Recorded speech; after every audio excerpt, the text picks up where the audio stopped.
CM Revanth Reddy Delhi పర్యటన ముగిసింది. మధ్యాహ్నం 2 గంటలకు సీఎం హైదరాబాద్ చేరుకోనున్నారు. సాయంత్రం బేగంపేట ఎయిర్పోర్టులో ఉపరాష్ట్రపతి రాధాకృష్ణన్కు సీఎం స్వాగతం పలకనున్నారు. అనంతరం ఉపరాష్ట్రపతి వెంట రాజ్భవన్కు వెళ్లనున్నారు. రాజ్భవన్లో తేనేటి విందులో పాల్గొననున్నారు సీఎం. ఆ తర్వాత రామోజీ ఫిల్మ్ సిటీలో ఎక్సలెన్స్ అవార్డు 2025 కార్యక్రమానికి హాజరు కానున్నారు.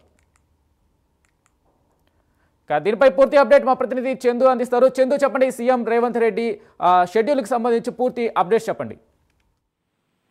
సీఎం రేవంత్ రెడ్డి ఢిల్లీ పర్యటన ముగిసింది. ఇవాళ మధ్యాహ్నం 2 గంటలకు హైదరాబాద్ కు సీఎం రేవంత్ రెడ్డి, అదేవిధంగా వట్టి విక్రమార్క, మిగతా నేతలంతా కూడా రానున్నారు. ముఖ్యంగా సీఎం నిన్న ఢిల్లీకి వెళ్లారు. వట్టి విక్రమార్క, మహేష్ కుమార్ గౌడ్, అదేవిధంగా జూబ్లీహిల్స్ లో గెలిచినటువంటి కాంగ్రెస్ అభ్యర్థి నవీన్ యాదవ్, వీళ్ళు నలుగురు కూడా ఢిల్లీ వెళ్లారు. ఢిల్లీ వెళ్లి నిన్న రాహుల్ గాంధీ, మల్లికార్జున ఖర్గే, కేసీ వేణుగోపాల్ ను కూడా కలిశారు. అదేవిధంగా రాహుల్ గాంధీకి నవీన్ యాదవ్ ను ముఖ్యమంత్రి రేవంత్ రెడ్డి పరిచయం చేశారు. అభ్యర్థి గెలిచారని చెప్పారు.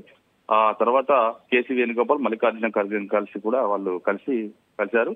ఆ తర్వాత ఈ రోజు సీఎం హైదరాబాద్ అయితే మరి కాసేపట్లో వస్తారు. వచ్చిన తర్వాత బేగంపేట ఈ రోజు ఉపరాష్ట్రపతి హైదరాబాద్ పర్యటనకి వస్తున్నారు. ముఖ్యంగా మధ్యాహ్నం తర్వాత బేగంపేట ఎయిర్పోర్ట్ కు ఉపరాష్ట్రపతి వస్తారు కాబట్టి సీఎం, అదేవిధంగా మంత్రులు ఉపరాష్ట్రపతికి స్వాగతం పలుకుతారు. ఆ తర్వాత ఉపరాష్ట్రపతి వెంటనే రాజ్భవన్ కు సీఎం వెళ్తారు. రాజ్భవన్ లో గవర్నర్ తేనేటి విందు ఇస్తారు. ఆ తర్వాత ఈ రోజు రామోజీ ఫిలిం సిటీలో రామోజీ ఎక్సలెన్స్ అవార్డ్స్ 2025 కార్యక్రమానికి కూడా ఉపరాష్ట్రపతి సీఎం రేవంత్ రెడ్డితో పాటు మంత్రులు కూడా హాజరు కాబోతున్నారు. మొత్తంగా కూడా ఈ రోజంతా కూడా సీఎం రేవంత్ రెడ్డి బిజీగా షెడ్యూల్ అయితే ఉంది.